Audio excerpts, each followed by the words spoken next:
도저히 믿을 수 없는 충격적인 일이 벌어졌습니다. 평생을 부와 명예 속에서 살아온 카타르 재벌가의 딸. 원하는 것은 무엇이든 가질 수 있고 하고 싶은 것은 무엇이든 할 수 있었던 아이. 그런데 어느 날 갑자기 그녀의 행동이 이상해졌습니다. 그리고 전과는 완전히 다른 사람이 되어버린 딸의 모습에 부모는 망연자실했습니다. 처음엔 혹시 가난도 전염되는 거냐며 분노했죠. 그런데 더 충격적인 사실은 이 모든 변화가 단 3년간의 한국 생활 동안 벌어졌다는 것입니다. 도대체 그녀는 한국에서 무슨 일을 겪었던 걸까요? 그리고 무엇이 그녀를 완전히 바꿔놓은 걸까요? 그 믿기 힘든 이야기 지금부터 들려드리겠습니다. 그 전에 잠깐 1초 만에 누를 수 있는 좋아요와 구독 버튼을 꾹 눌러주시면 영상 제작에 아주 큰 힘이 됩니다. 그럼 바로 시작하겠습니다. 리무진 필요 없어요. 지하철 탈게요. 이 한 줄의 메시지에 저는 충격으로 휴대폰을 떨어뜨릴 뻔했습니다. 지하철이라니요? 우리 가족이? 그것도 내 딸이? 여보, 누라가 미쳤나 봐요. 저는 남편에게 휴대폰을 내밀었습니다. 카타르 국제공항 VIP 라운지에서 우리는 딸을 기다리고 있었죠. 3년 만에 귀국이었어요. 직원들은 고급 꽃다발을 들고 대기 중이었고 검은색 리무진은 공항 앞에 준비되어 있었습니다. 모든 것이 완벽했어요. 그런데 이 어처구니 없는 메시지라니. 남편도 처음에는 말을 잇지 못했어요. 그러다 웃음을 터뜨렸죠.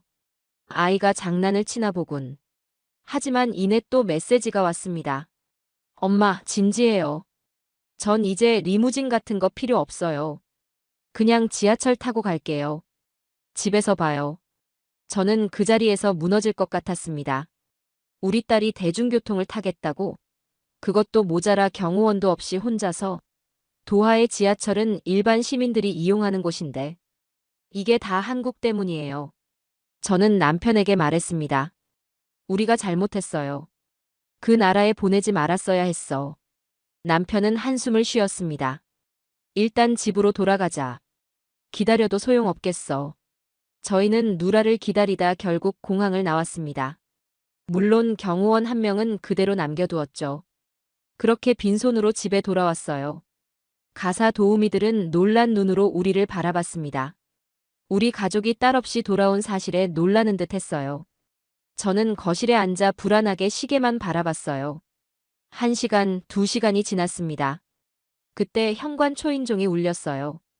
도우미가 문을 열자 거기 누라가 서 있었습니다. 화려한 보석이나 명품 가방이 아닌 단정한 청바지와 흰 티셔츠 차림으로요. 작은 캐리어 하나만 끌고 있었죠. 저 왔어요, 엄마, 아빠. 누라는 예의 바르게 인사했어요. 그리고 자신의 신발을 벗어 현관 한쪽에 가지런히 놓았습니다. 도우미가 다가가 캐리어를 받으려 했지만 누라는 고개를 저었어요. 괜찮아요. 제가 할 수 있어요. 그 순간 저는 이게 꿈인지 현실인지 헷갈렸습니다. 예전에 누라였다면 짐은커녕 자신의 핸드백조차 들지 않았을 테니까요. 누라는 자연스럽게 거실로 들어와 우리 앞에 앉았습니다. 한국에서 잘 지냈니? 긴장된 목소리로 물었어요. 누라는 환하게 웃었습니다. 그 웃음이 진짜처럼 보였어요. 어떤 목적도 계산도 없는 순수한 미소였죠. 네, 정말 많은 걸 배웠어요. 말로 다 설명하기 힘들 정도로요. 저는 딸의 얼굴을 유심히 살펴봤어요. 화장기 없는 얼굴, 단정히 묶은 머리, 그리고 무엇보다 그 눈빛이 달라져 있었습니다. 예전의 오만함과 무례함은 온데간데 없고 차분하고 단단한 눈빛을 하고 있었어요. 지하철은 어땠니? 남편이 물었습니다. 편리했어요, 아버지. 공항에서 시내까지 30분밖에 안 걸렸고 창밖 풍경도 볼 수 있었어요. 그리고 무엇보다 누라가 잠시 말을 멈추고 미소 지었습니다. 저 혼자서도 잘할 수 있다는 걸 확인했어요. 이게 3년 전 한국으로 떠나던 그 철없는 공주가 맞나요? 저는 그날 밤 누라가 어떻게 이렇게 변할 수 있었는지 궁금증으로 잠을 이루지 못했습니다. 누라가 한국에 가기로 했던 날을 아직도 생생히 기억합니다. 그 이야기부터 시작해 볼게요. 누라는 전형적인 카타르 상류층 자녀였어요. 태어날 때부터 특별 대우를 받으며 자란 아이죠. 집에는 항상 시중을 드는 사람들이 있었고 자신의 모든 요구가 즉시 수용되는 환경이었습니다. 저 역시 그런 환경에서 자랐기에 그것이 자연스럽다고 생각했어요. 누라는 눈을 마주치지 않는 법을 일찍 배웠습니다. 도우미들에게 말할 때면 항상 고개를 약간 들고 시선은 저 멀리 두는 식이었죠. 직접적인 대화보다는 명령을 내리는 방식으로요. 물 가져다 주세요. 라고 말하는 대신 아, 목말라. 라고만 말하면 누군가가 즉시 물을 가져다 주었죠. 이런 식의 소통이 우리 가정의 일상이었습니다. 그러던 어느 날 누라가 케이팝에 푹 빠졌어요. 방에 들어가면 항상 한국 아이돌 노래가 흘러나왔죠. 포스터로 벽을 도배하더니 급기야 한국어를 배우겠다고 했습니다. 처음엔 그저 10대 소녀의 일시적인 취미라고 생각했어요.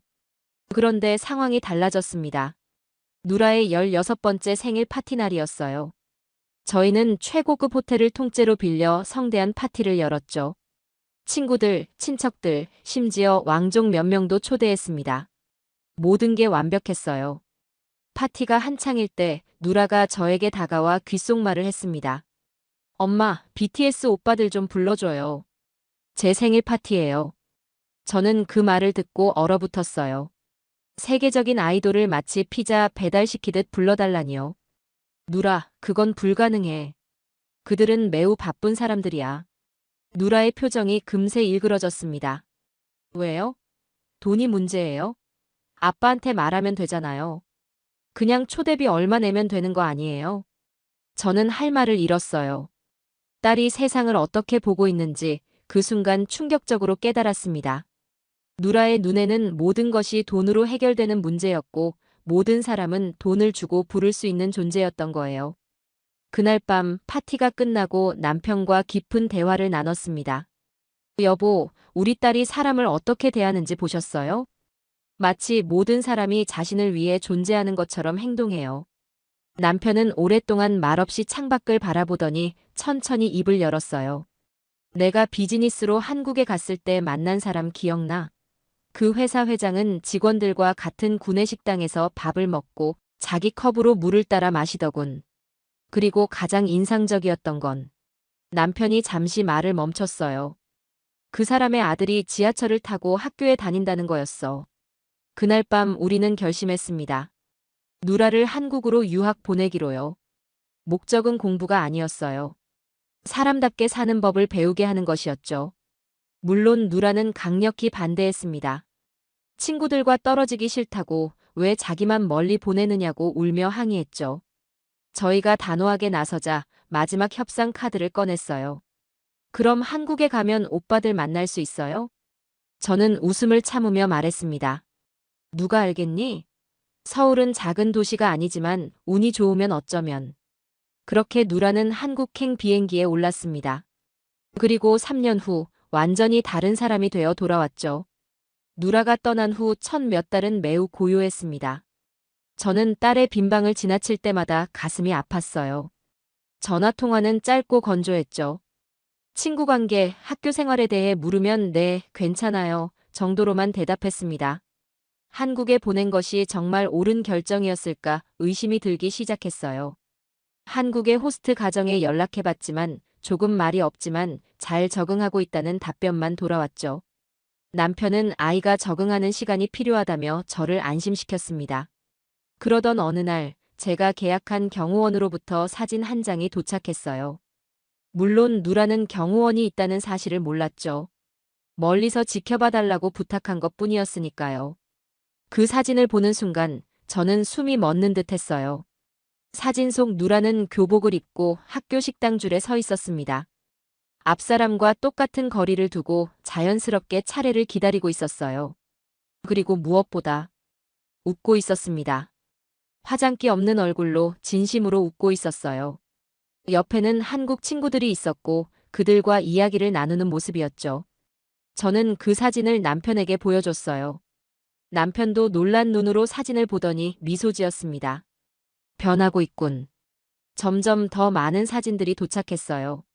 누라가 지하철에서 노약자에게 자리를 양보하는 모습, 편의점에서 음료수를 사서 친구와 나눠 마시는 모습, 심지어 길거리에서 쓰레기를 주워 쓰레기통에 버리는 모습까지. 모든 행동이 자연스러웠어요. 누군가 시켜서가 아니라 스스로 그렇게 하고 있었죠. 6개월이 지났을 때 누라와의 영상통화에서 놀라운 모습을 발견했습니다. 한국어 말하기 대회를 앞두고 연습하는 모습이었어요. 평소에 누라라면 절대 남 앞에서 실수할 위험이 있는 일은 하지 않았거든요. 완벽하지 않으면 시도조차 하지 않는 아이였죠. 하지만 영상 속 누라는 서툴러도 웃으며 다시 시작했습니다. 실수해도 괜찮냐는 제 질문에 누라는 간단히 대답했어요. 한국에선 실수가 배움의 증거로 여겨지고 아무도 자신을 공주님처럼 대하지 않는다고요. 처음엔 화나고 서러웠지만 이제는 오히려 편하다고 했습니다. 시간이 흘러갔습니다. 1년, 2년. 우리는 영상통화로만 딸을 만났어요. 누라는 방학 때도 카타르에 돌아오지 않았습니다. 친구들과 여행을 가거나 호스트 가족과 시간을 보내겠다고 했죠. 그 모습을 보며 안타깝기도 했지만 한편으로는 딸이 새로운 세계에 잘 적응하고 있다는 증거이기도 했습니다. 그렇게 3년이 지나고 마침내 누라가 돌아온다는 소식을 들었습니다. 대학 진학을 위해 카타르로 돌아온다고 했죠. 그리고 그날이 바로 어제였어요. 공항에서 리무진을 거부하고 지하철을 타겠다던 그날 말이죠. 식사 시간, 누라는 자연스럽게 자기 자리에 앉았습니다. 도우미가 음식을 차려주자 작게 고개를 숙이며 감사합니다라고 말했어요. 제가 놀란 표정을 짓자 누라는 어깨를 으쓱했습니다. 한국에서는 이런 인사가 일상적이라고 설명했죠. 음식을 준비해준 사람의 노력을 인정하는 행동이라고요. 그날 밤 저는 남편에게 물었어요. 우리가 잘한 걸까요? 남편은 창문 너머 밤하늘을 바라보며 대답했습니다. 아직 모르지. 하지만 변화는 시작됐어. 아침이 밝았습니다. 저는 일찍 일어나 부엌으로 내려갔어요. 그런데 이미 누라가 커피를 내리고 있었습니다. 우리 집 커피 머신은 고급 이탈리아 제품으로 버튼 여러 개와 다이얼이 복잡하게 배치되어 있는데 누라는 능숙하게 다루고 있었어요. 아침부터 무슨 일이니? 제가 물었습니다. 누라는 환하게 웃었어요. 아, 엄마. 커피 마실래요? 한국에서는 매일 아침 이렇게 내려 마셨거든요. 딸의 모습을 유심히 살펴봤습니다. 단정하게 묶은 머리, 화장기 없는 얼굴, 편안한 일상복 차림. 예전에 누라였다면 아침에 일어나자마자 메이크업을 하고 브랜드 의류를 입었을 텐데 말이에요. 누라는 2잔의 커피를 들고 테라스로 나왔습니다. 우리는 나란히 앉아 아침 햇살을 맞으며 커피를 마셨어요. 오랜만에 딸과 함께하는 조용한 시간이었습니다. 한국 생활이 어땠는지 물었더니 누라는 잠시 생각에 잠기더니 이야기를 시작했습니다. 처음엔 모든 것이 달랐다고 했어요. 작은 방, 딱딱한 침대, 이른 아침 지하철로 통학하는 일상. 하지만 점차 새로운 환경에 적응해 갔다고 했습니다. 누라는 지하철에서 노인에게 자리를 양보하는 학생을 보며 깨달음을 얻었다고 했어요. 주변 사람들이 그것을 당연하게 여기는 모습에 감명받았다고요. 그리고 자신도 자연스럽게 그 모습을 따라 하게 되었다고 했습니다. 처음 몇 달은 매일 울었다는 고백도 했어요. 특별 대우가 아닌 그저 평범한 학생으로 대해지는 현실이 서러웠다고요. 호스트 가족도 자신을 그냥 가족 구성원 중 한 명으로 대했고 자기 빨래는 스스로 하라는 말에 충격받았다고 했습니다. 빨래를 어떻게 했냐는 제 질문에 누라는 처음엔 거부했지만 선택의 여지가 없었다고 했어요. 호스트 가족의 딸 유진이 아버지가 큰 회사 임원임에도 당연하게 자기 일을 스스로 하는 모습을 보고 깨달음을 얻었다고 말했습니다. 사람의 가치는 얼마나 많은 사람이 나를 위해 일하느냐가 아니라 내가 얼마나 주변 사람들과 조화롭게 살아가느냐에 있어요. 그 말을 듣고 가슴이 뭉클해졌습니다. 저희가 딸에게 가르치지 못했던 것을 한국에서 배워온 것 같았어요. 학교 생활에 대해 물었더니 누라는 처음엔 언어 때문에 힘들었지만 점점 나아졌다고 했어요. 급식실에서 줄 서기, 차례 기다리기, 식판 정리하기 같은 기본적인 것부터 배웠다고 했습니다. 한국 친구들은 그런 것들을 당연하게 여겼다고요. 누라는 웃으며 에피소드를 하나 들려주었습니다. 한국 친구들 앞에서 너 얼굴 외우게 하지 마라고 했다가 모두에게 이상한 시선을 받았던 일이요. 유진이가 그것이 무례한 말이며 서로 존중하며 지내는 것이 한국의 방식이라고 가르쳐줬다고 했어요. 저도 함께 웃었습니다. 예전에 누라였다면 그런 지적에 화를 냈을 텐데 지금은 그것을 재미있는 추억으로 이야기하고 있었으니까요. 오늘 하고 싶은 일에 대해 묻자 누라는 도화 시내를 걸어보고 싶다고 했어요. 한국에서는 항상 걸어 다녔고 대중교통도 이용해보고 싶다고 했습니다. 우리 가족은 항상 운전기사가 있는 차를 타고 다녔기에 이 대답은 저를 놀라게 했어요. 기사에게 차 준비시켜 놓으라고 할게. 제가 말했습니다. 누라는 고개를 저었어요. 아니에요, 엄마. 걷고 싶어요. 그게 도시를 제대로 느끼는 방법이에요. 결국 저는 누라의 의견에 따르기로 했습니다. 남편도 함께하겠다고 나섰고 우리 가족은 10년 만에 처음으로 운전기사 없이 외출을 했어요. 도하의 아침 공기는 이미 뜨거웠지만 누라는 전혀 개의치 않는 듯 했습니다. 한국의 여름도 덥고 습하다며 이 정도는 견딜만하다고 했어요. 도하의 거리를 걷는 동안 누라는 모든 것을 새롭게 바라보는 듯 했어요. 길가의 가게들, 지나가는 사람들, 심지어 길바닥의 타일까지. 가끔은 발걸음을 멈추고 사진을 찍기도 했습니다. 그런 모습이 어쩐지 낯설었어요. 예전에 누라는 주변을 거의 살피지 않았거든요. 1시간쯤 걸었을까 누라가 작은 카페를 가리켰습니다. 평범한 로컬 카페였어요. 우리 가족이 평소 가는 고급 레스토랑과는 거리가 먼 곳이었죠. 남편은 잠시 망설이는 듯 했지만 누라의 제안에 따랐습니다. 카페에 들어서자 여러 시선이 우리에게 쏠렸어요. 카타르의 상류층이 이런 곳에 오는 경우는 드물거든요. 누라는 그런 시선에 전혀 동요하지 않고 아랍식 커피 3잔을 직접 주문했어요. 예전에는 늘 저희가 대신 주문했는데 말이죠. 자연스러운 모습이 놀라웠습니다.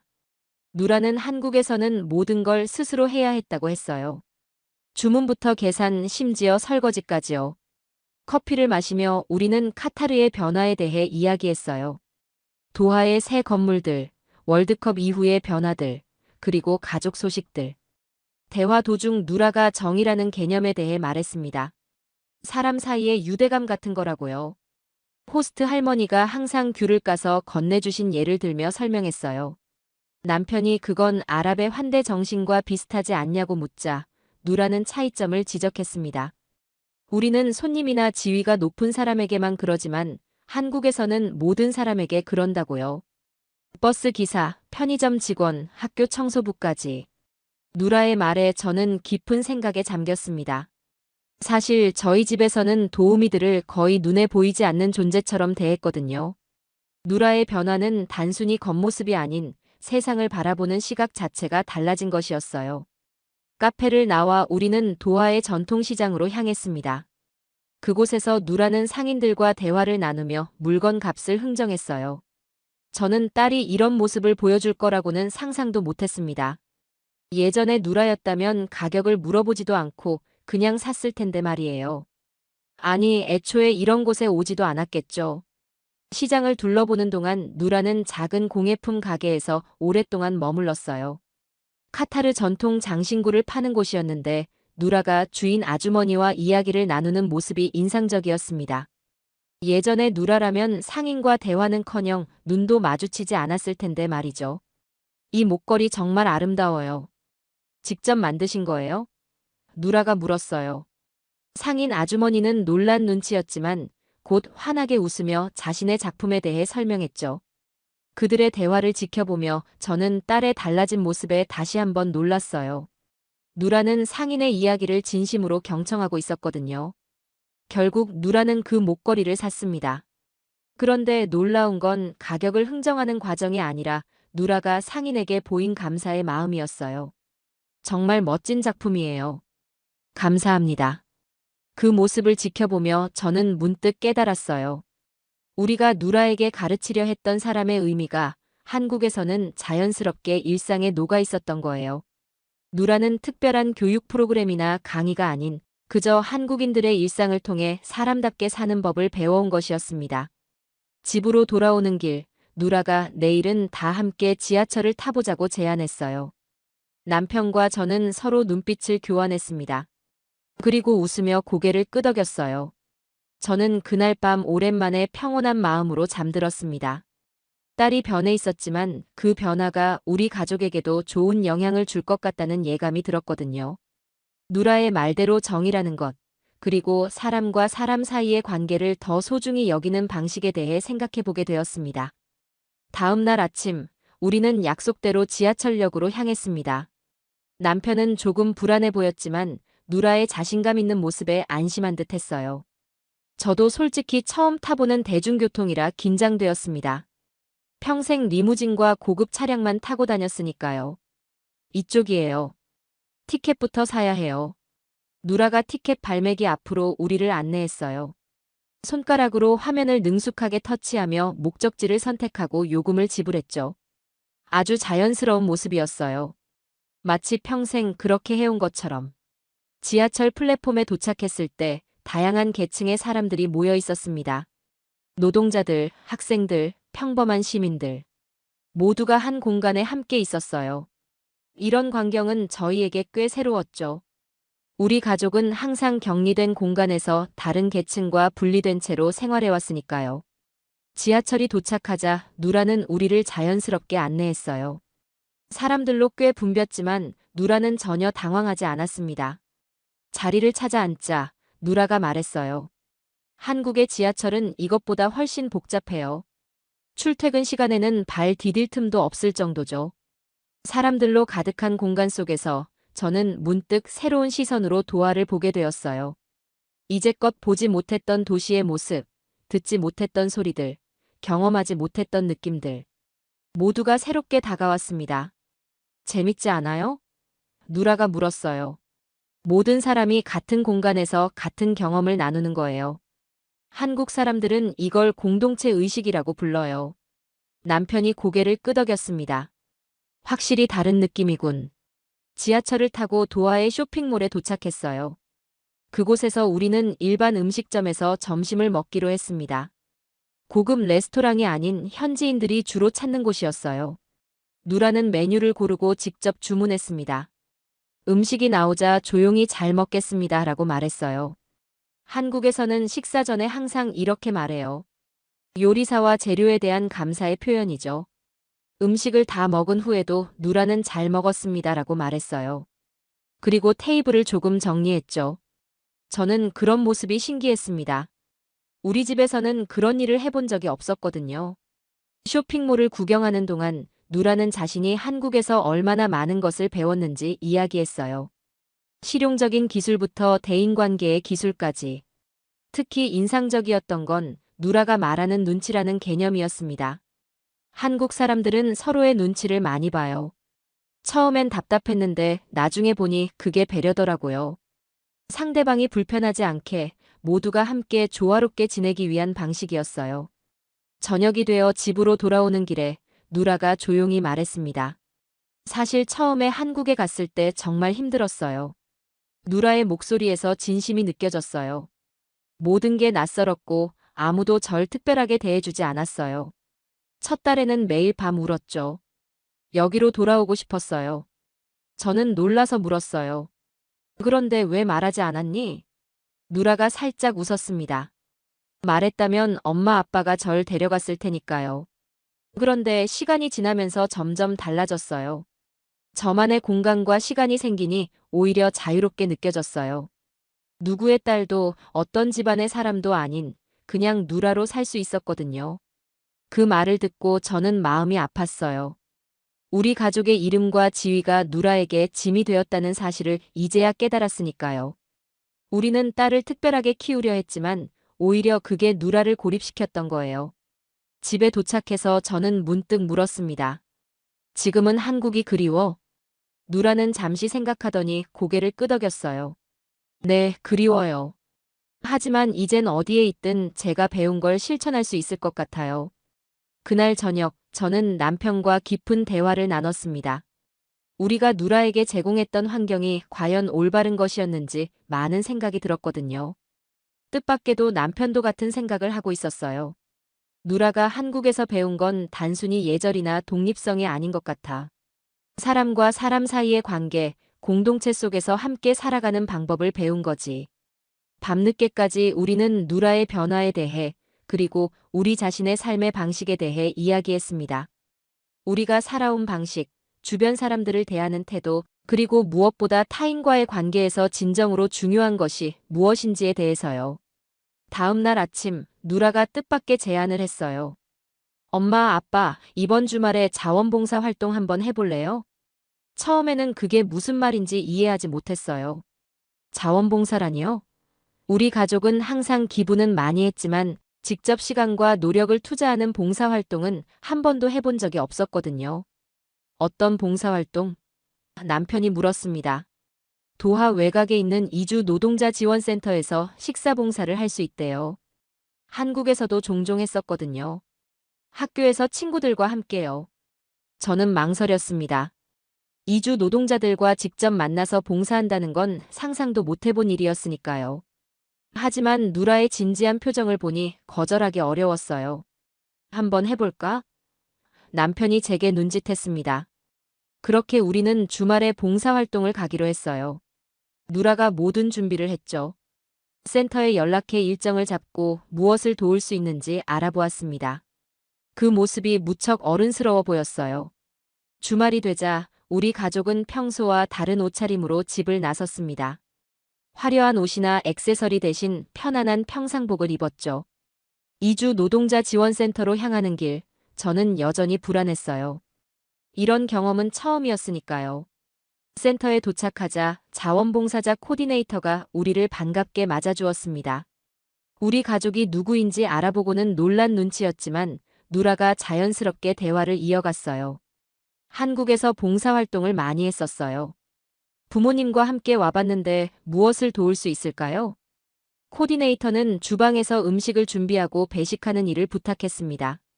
우리는 앞치마를 두르고 주방으로 향했어요. 저와 남편은 어색했지만 누라는 익숙한 듯 행동했습니다. 음식을 나르고 접시를 정리하고 심지어 설거지까지 했어요. 놀라운 건 시간이 지날수록 저와 남편도 자연스럽게 그 흐름에 녹아들었다는 점이었습니다. 처음에는 낯설고 불편했지만 점차 일의 보람을 느끼기 시작했어요. 특히 우리가 준비한 음식을 받으며 고맙다고 인사하는 노동자들의 미소가 마음에 와닿았습니다. 봉사활동이 끝나고 집으로 돌아오는 길, 우리 모두 묘한 감정에 사로잡혔어요. 피곤했지만 동시에 뿌듯함도 느껴졌죠. 이런 감정은 처음이었습니다. 어땠어요? 누라가 물었습니다. 남편이 잠시 생각하더니 대답했어요. 생각보다 좋았어. 이런 경험은 처음이라 어색했지만 나중엔 꽤 자연스러웠어. 저도 고개를 끄덕였습니다. 한국에서 이런 활동을 자주 했다고 했지? 그때는 어땠니? 누라의 눈이 반짝였어요. 처음엔 학교에서 의무적으로 해야 했어요. 근데 하다 보니 재미있더라고요. 무엇보다 제가 누구의 딸인지 얼마나 부유한지 같은 건 중요하지 않았어요. 그냥 한 사람으로서 다른 사람을 돕는다는 게 좋았죠.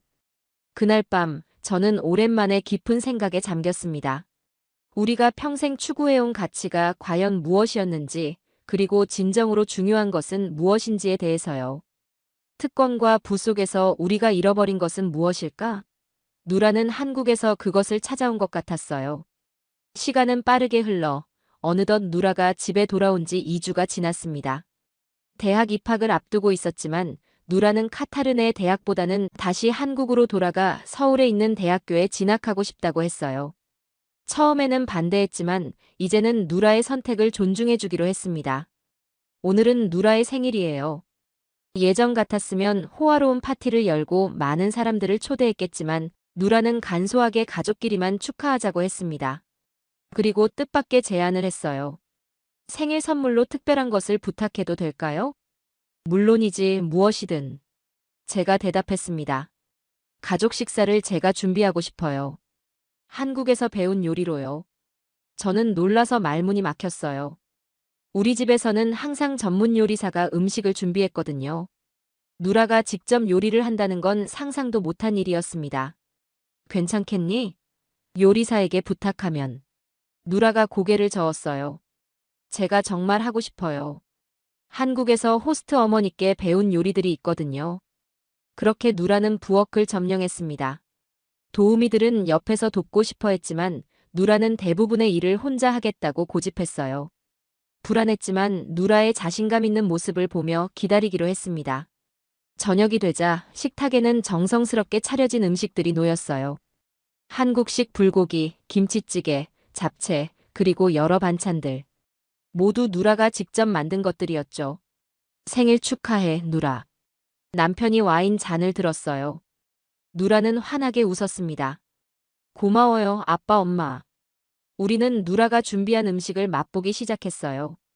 솔직히 말하면 전문 요리사의 음식보다 맛이 좋진 않았습니다. 간이 조금 짜기도 하고 고기는 약간 질겼어요. 그러나 이상하게도 그 어떤 고급 요리보다 맛있게 느껴졌습니다. 딸의 정성이 담긴 음식이었으니까요. 어때요? 누라가 긴장된 표정으로 물었어요. 정말 맛있어. 진심을 담아 대답했습니다. 식사를 마치고 케이크를 자르는 시간이 되었어요. 그때 누라가 조용히 말했습니다. 사실 더 말씀드릴 게 있어요. 우리는 주의 깊게 누라를 바라봤어요. 한국으로 돌아가면 이주 노동자 지원 단체에서 봉사활동을 계속하고 싶어요. 그리고 나중에는 그런 일을 직업으로 삼고 싶어요. 남편의 표정이 굳어졌습니다. 우리 가문의 사람이 그런 일을 직업으로 삼는다는 건 상상하기 어려웠으니까요. 하지만 누라의 진지한 눈빛을 보니 이건 단순한 변덕이 아니라는 걸 알 수 있었어요. 왜 그런 일을 하고 싶니? 남편이 물었습니다. 누라는 잠시 생각하더니 대답했어요. 한국에서 지내면서 깨달은 게 있어요. 제가 가진 특권은 제가 노력해서 얻은 게 아니라는 거예요. 그냥 운이 좋아서 이 가정에 태어났을 뿐이죠. 그리고 그 특권을 다른 사람들을 위해 쓰는 게 제 의무라고 생각해요. 저는 누라의 말에 깊은 감동을 받았어요. 어린 딸이 이런 깊은 생각을 하고 있었다니 놀랍고 자랑스러웠습니다. 내가 원하는 대로 해도 좋아. 마침내 남편이 말했어요. 우리는 내 결정을 존중할게. 누라의 눈에 눈물이 고였습니다. 정말 고마워요. 다른 부모님들은 절대 이해하지 못했을 거예요. 그날 밤 저는 오랜만에 마음의 평화를 느꼈어요. 우리가 누라를 한국에 보낸 것은 결코 실수가 아니었습니다. 오히려 그 결정이 누라를 진정한 사람으로 성장시켰다고 할 수 있겠죠. 누라는 이제 공주가 아니었어요. 그저 자신의 길을 찾아가는 한 사람이었습니다. 그것도 아주 훌륭한 사람으로요. 저는 문득 깨달았어요. 진정한 특권은 돈이나 지위가 아니라 다른 사람들과 연결되어 있다는 감각, 그리고 자신이 세상에 기여할 수 있다는 믿음이라는 것을요. 한국이라는 나라가 가르쳐준 사람다움이 우리 가족 모두에게 새로운 시작을 가져다 주었습니다. 그리고 저는 이제 그 여정의 한 부분이 되고 싶었어요. 어쩌면 저도 누라처럼 조금 더 사람답게 살 수 있지 않을까요? 오늘의 사연은 여기까지입니다. 누군가는 말합니다. 세상이 바뀌는 건 아주 작은 태도 하나에서 시작된다고요. 어쩌면 우리가 그동안 너무 쉽게 지나쳤던 것들이 누군가의 인생을 바꾸는 계기가 되기도 하는 것 같습니다. 오늘 이야기도 작지만 중요한 무언가를 조용히 생각해 볼 수 있는 시간이었기를 바랍니다. 긴 영상 시청해 주셔서 감사합니다. 내일은 더 좋은 영상으로 찾아오겠습니다.